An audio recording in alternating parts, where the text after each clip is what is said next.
Հայաստանի, Վրաստանի և Ադրբեջանի արտաքին գործերի նախարարների տեղակալները ապրիլի 17-ին Թբիլիսիում կարևորել են իրենց հանդիպման դրական և կառուցողական միջավայրը, ըստ Հայաստանի ԱԳՆ-ի այդ հանդիպումը նախնական փուլ է միտված վստահության ձևավորման և երկխոսության ավելի բարձր մակարդակի շարունակության համար մեկնարկին Վրաստանի ԱԳ նախարարի տեղակալը, Հայաստանի փոխարտգործնախարարը և Ադրբեջանի ԱԳ նախարարի տեղակալը ողջունել են հանդիպումը և ընդգծել, որ երեք երկրներն ունեն միմյանց ինքնիշխանության և տարածքային ամբողջականության հանդեպ հարգանքի վրա հիմնված համագործակցության չիրականացված ներուժ, մանրամասներ չեն հաղորդվում։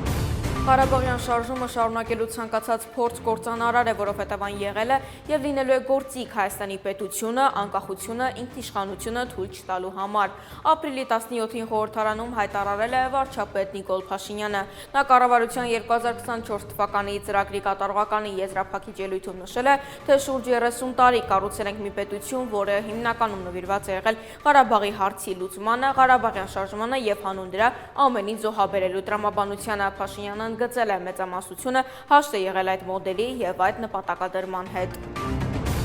Խաղաղության պայմանագրով նախատեսվում է ստեղծել երկկողմ մեխանիզմ, հանձնաժողով, որը կհետևի պայմանագրի կատարմանը, հայտարարել է Հայաստանի ԱԳ նախարար Արարատ Միրզոյանը թուրքական գործող ԶԼՄ-ներին տված հարցազրույցում։ Աշխարհում չկա որևէ խաղաղության համաձայնագիր, որը պատասխաներ բոլոր հնարավոր հարցերին։ Եթե երկու հասարակություններ ունեն թշնամանքի, բախումների պատմություն, նրանք չեն կարող ամեն ինչ լուծել մեկ փաստաթղթով։ Խաղաղության պայմանագրով նախատեսվում է ստեղծել երկկողմ մեխանիզմ, հանձնաժողով, որը կհետևի պայմանագրի կատարմանը, ինչպես նաև կզբաղվի բոլոր այն հնարավոր դժվարություններով և անհարթություններով, որոնք կծագեն, նշել է նա։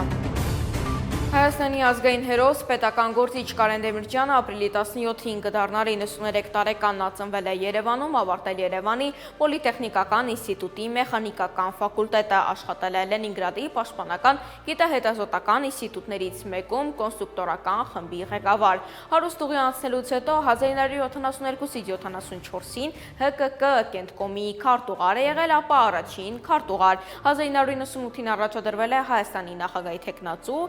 99-ին Վազգեն Սարգսյանի հետ կազմել է միասնություն դաշինքը, որը խորհրդարանական ընտրություններում առաջին տեղը զբաղեցրեց, ստանալով 41.69% քվե։ 99-ի մայիսին արժանտրությամբ ձևավորված խորհրդարանում Դեմիրճյանը ընտրվել է ազգային ժողովի նախագահ։ Նա կարճ ժամկետում իր շուրջը համախմբեց հանրապետության գրեթե բոլոր առաջադեմ քաղաքական ուժերին։ Նա սպանվել է 99 թվականի հոկտեմբերի 27-ին ազգային ժողովում ահաբեկչության ժամանակ։